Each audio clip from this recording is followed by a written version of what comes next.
From Atlanta, Georgia, welcome to Fearfully and Wonderfully Me, a podcast for women on leadership and life skills with Rhea Story. Rhea shares powerful life and leadership principles, helping you maximize your potential and become the woman God created you to be. Hello, everyone. Welcome to today's podcast episode, all about success and luck, and more specifically, the part that luck plays in success. I was reading the other day one of the 50 nonfiction books that I read every year. It's part of my personal growth and development plan, and I really have a spreadsheet where I put them and record them and keep track of them because that helps keep me accountable. But one reason I do that is I get so many great quotes and pieces of wisdom and insights and thoughts.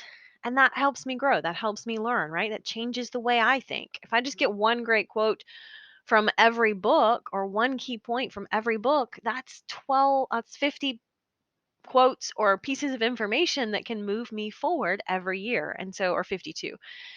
Or 50, sorry, 52 weeks, but I do 50 books. Anyway, one of the books that I was reading had this quote in it from Thomas Jefferson, and it really inspired this podcast. He says, "If you are a believer in luck, you will find that the harder you work, the luckier you get." And I love that for several different reasons, but the main reason is because I used to think that success was dependent on having a measure of luck.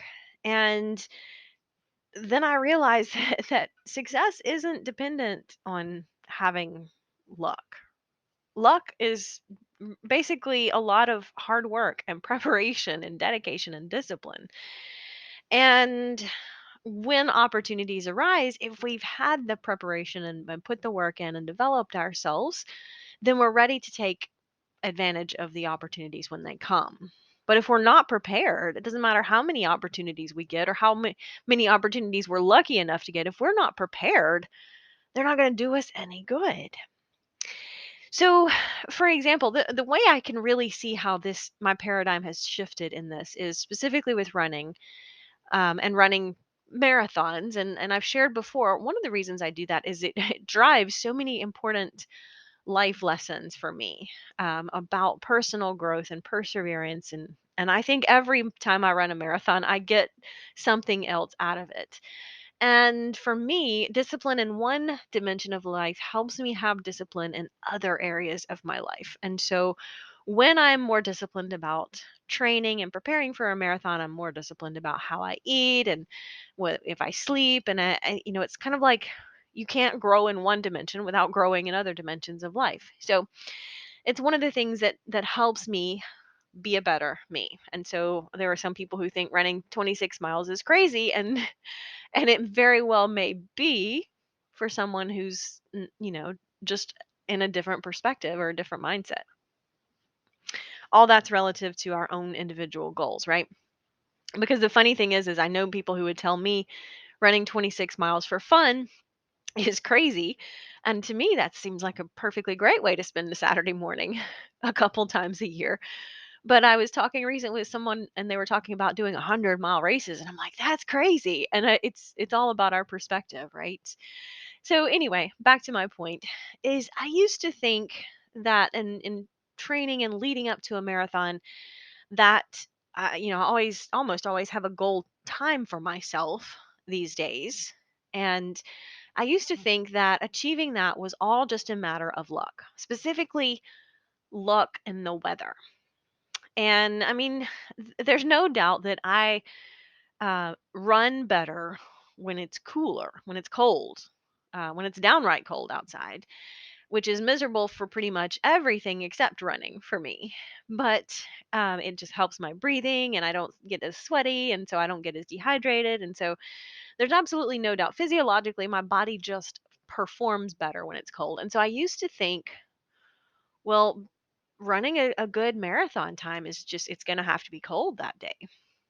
And yeah, true. Physiologically, I perform better when it's cold. But what I realize is I can't focus on the weather because I can't control the weather. And if I am basing my outcomes on the weather, I'm only going to be successful, quote unquote, in achieving the goal I want, like probably less than a quarter of the time. I can think of just a few marathons in recent years where the weather has been absolutely perfect. It might be too warm, it might be, windy. That's happened a lot. It's been too hot, more than a couple of times. And so there are only a few where the weather is just absolutely picture perfect. And if I'm depending my success and my outcomes on something I can't control, well, I can't control that. And so it's just wasting my energy to worry about that or to depend on that. But I think so much of the time, and we think about success in those terms and we focus on the things we cannot control, and we can't control them. So we don't spend that precious energy working on the things that we can control because we're too focused on the things we cannot control. And so I remember specifically a marathon a couple of years ago, several years ago, and I really struggled with the heat, and it was hot. I'm not trying to downplay that. And there again, physiologically, that can affect anyone running. But I remember thinking to myself after that experience, and I miserably failed to reach the goal I had set for myself. But I remember thinking, you know what? I need to do more effort and more training on the things that I can control. And that means that the weather can be less of a factor, right? So you see, my point here is not saying ignore the things we cannot control, but if you spend more time improving the things you can, then the other things become less significant. So to be successful, we don't need to focus on the things we cannot control. We need to focus on the things we can. And we have to have the character and the discipline to work on them. And so when I realized that several years ago, I just said, you know what? There are going to be times when the weather's not perfect. I need to focus on improving my training and nutrition or sleep or all of the things that I can do something about. And I think really last season or maybe 2 seasons ago, I really started to feel the results of that. It still gets hot and I still don't love running in hot weather, but it doesn't drag me down as much as it used to. Now, I have worked and improved on my training, and there's no doubt I'm stronger in that regard. But number two, it was the mindset shift. I think that was a big piece of it, is realizing to quit worrying about it. I mean, I would obsess over the weather and every temperature degree change. And then I realized how much energy I was just wasting. And so the mindset shift for me was like, you know what? Forget about that. I can't control it. Quit worrying about it and really release that. If I truly have no control over it, like the weather, then I truly have no control over it. But what I can control, hydration leading up to the race, nutrition, sleep, all of the things I can do something about. And when I started doing something about those things, I started getting better results. So, there again, my point here is not to pretend that we don't have problems, that there are things that are beyond our control.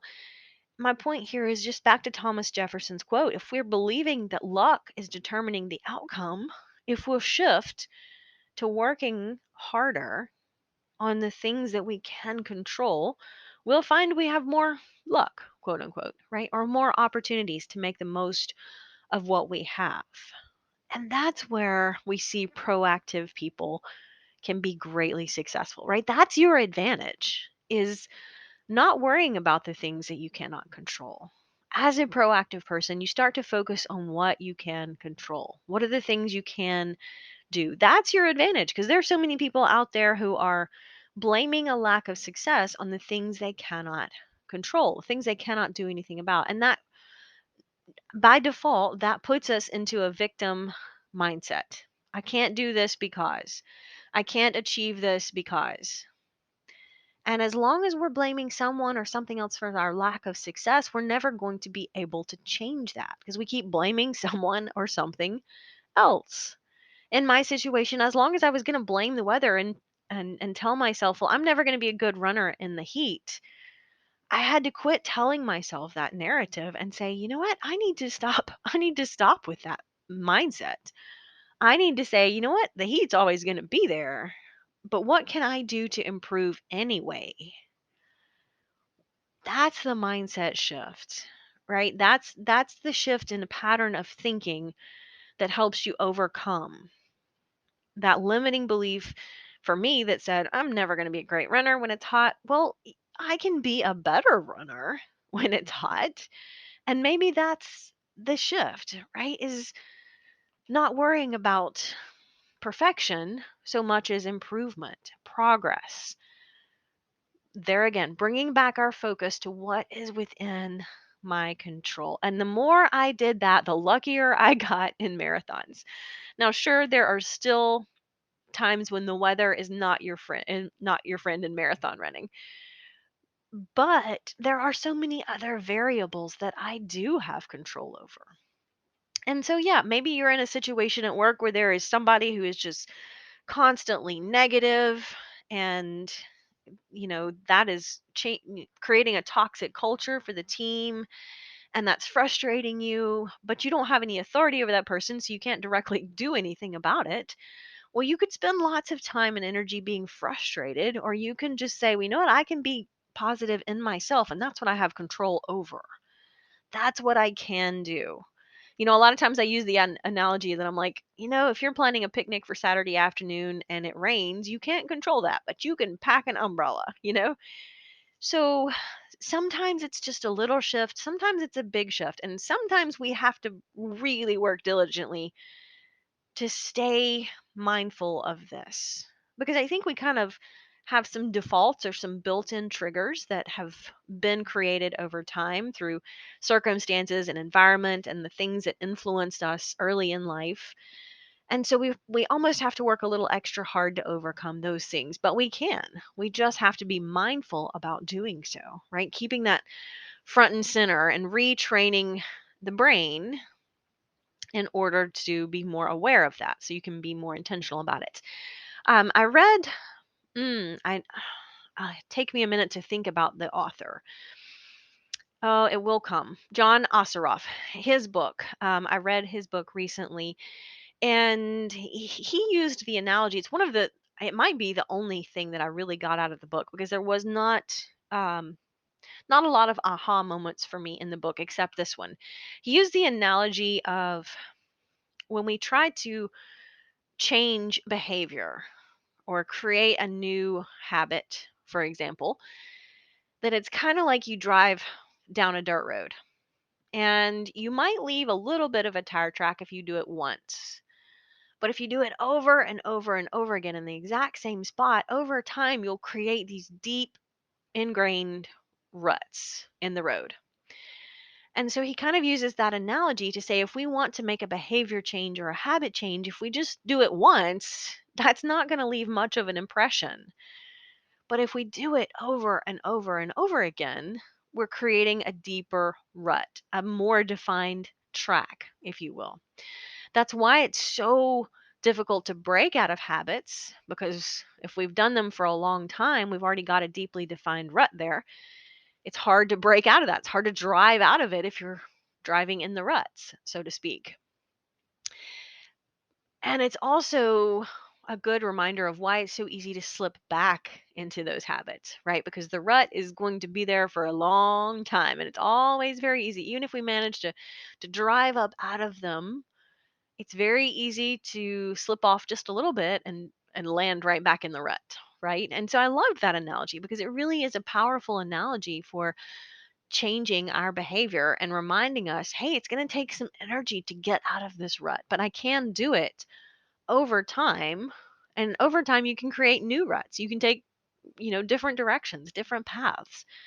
But it does take a little bit of time, and it takes a lot more energy on the front end to make that behavior change or that mindset shift or that shift in habits or that pattern.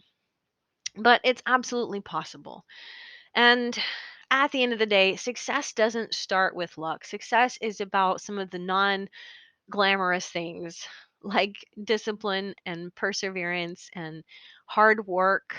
And those things aren't fun. They don't look pretty necessarily. There are going to be times when you don't feel like putting the work in, but that's where success starts. Until next time. Start increasing your influence and maximizing your potential with Ria's audiobooks. Available at audible.com, amazon.com, and iBooks. Please visit riastory.com to learn about Ria's books, resources, speaking, and training programs. Thanks for listening.